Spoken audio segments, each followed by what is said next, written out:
രാമൻകുട്ടി ഒരു കർഷകനായിരുന്നു. അവിവാഹിതനായ രാമൻകുട്ടി തന്റെ മക്കളെ സ്നേഹിക്കുന്നതിലേറെ മരങ്ങളെ സ്നേഹിച്ചു. പെട്ടെന്നാണ് രാമൻകുട്ടി ആ കാഴ്ച കണ്ടത്. വഴിയിൽ ഒരു ജാതി മരം വീണ് കിടന്നു. രാമൻകുട്ടി ഒട്ടും അമാദിച്ചില്ല. ആ മരം പൊക്കാൻ ശ്രമിച്ചു.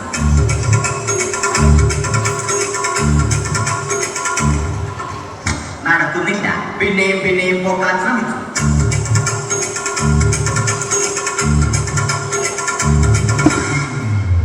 നടക്കുന്നില്ല. രാമൻകുട്ടി വഴിയെ പോയവരെ എല്ലാവരെയും സഹായത്തിന് വിളിച്ചു.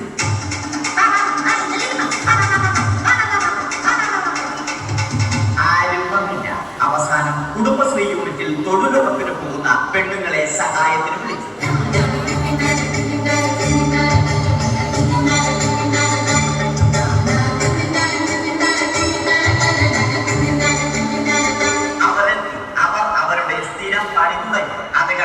ദേഷ്യം വന്ന രാമൻകുട്ടി മരത്തെ ഒറ്റയ്ക്ക് പിടിച്ചു പോയി. അത്ഭുതമെന്ന് പറയട്ടെ, മരം നേരെ. ഇത് കണ്ട തൊഴിലുറപ്പ് പെണ്ണുങ്ങൾ രാമൻകുട്ടിയോട് നോക്കുകൂലി ആവശ്യപ്പെട്ടു.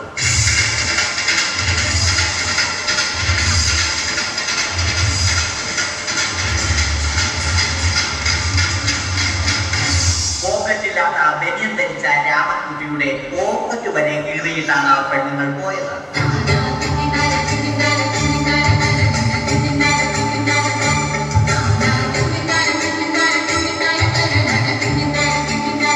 രാമൻകുട്ടി പിന്നീട് ഒന്നും ആലോചിച്ചില്ല. മരത്തിന് ട്രാക്ടർ പോസ് 2020 സെപ്റ്റംബർ 14 നൽകി. മരം തഴച്ചു വളർന്നു. ഇത് കണ്ട് രാമൻകുട്ടിക്ക് സന്തോഷം വന്നു. സന്തോഷം വന്നാലും ദുഃഖം വന്നാലും രാമൻകുട്ടിക്ക് മരത്തിനു ചുറ്റും ഡാൻസ് കളിക്കുക എന്നുള്ളത് രാമൻകുട്ടിയുടെ മാസ്റ്റർ പീസ് ആയി. ആ മാസ്റ്റർ പീസ് രാമൻകുട്ടി ഇവിടെ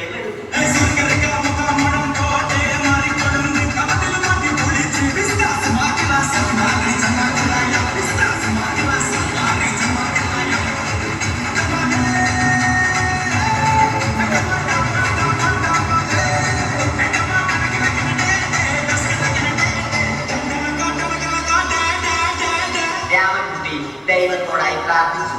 നിങ്ങൾ എനിക്ക് ആയുസ്സും ആരോഗ്യവും തരൂ. ഞാൻ മരങ്ങളെ സംരക്ഷിച്ചു കൊള്ളാം. കാരണം മരം ഒരു വരമാണ്. അവന്റെ പ്രാർത്ഥന ദൈവം കേട്ടു.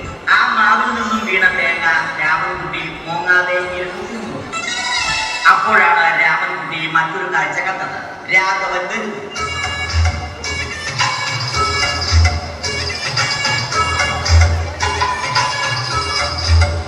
മരം മുറിക്കൽ ഹോബിയാക്കിയ, അതിലുപരി ജോലിയാക്കിയ രാഘവൻ മരങ്ങളുടെ ശത്രുവൻ. മരങ്ങൾ മുറിച്ച് ഫർണിച്ചർ പണിയുന്നത് തെറ്റ്.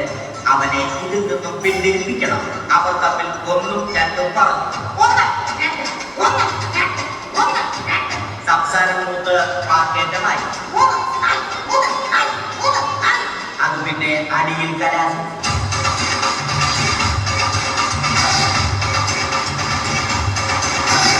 നല്ല മനസ്സിന് ഉടമയായ രാമൻകുട്ടി കംപ്ലീറ്റ് അടിയും വാരിക്കൂട്ടി. ഒടുവിൽ രാമൻകുട്ടി സർവ്വധൈര്യവും സംഭരിച്ച് രാഘവനോടായി അലറി. മനസ്സലിഞ്ഞ രാഘവൻ രാമൻകുട്ടിയെ അരികിൽ വിളിച്ചു. കൈവാക്കിന് കിട്ടിയ രാമൻകുട്ടിയെ രാഘവൻ ഒട്ടിറൊട്ടിയാൽ മരത്തിലൊട്ടി.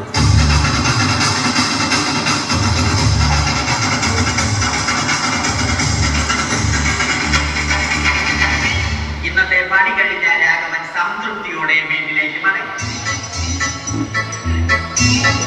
തനിക്ക് തല്ല് കിട്ടിയാലും മരത്തെ രക്ഷിക്കാൻ പറ്റിയ സന്തോഷത്താൽ രാമൻകുട്ടിയും മരത്തെ കെട്ടിപ്പിടിച്ച് പൊട്ടി പൊട്ടി കരഞ്ഞു.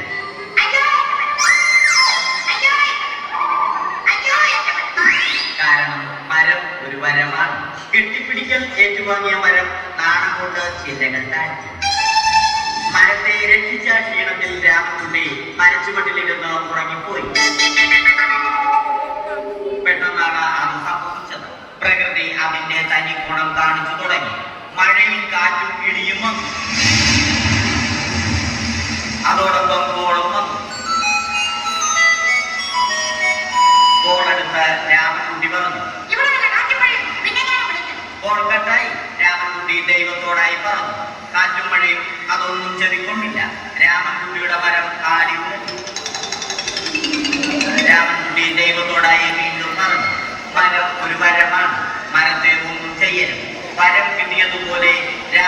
തന്റെ ചൂണ്ടുവിരൽ കൊണ്ട് മരത്തെ താങ്ങി നിർത്തി.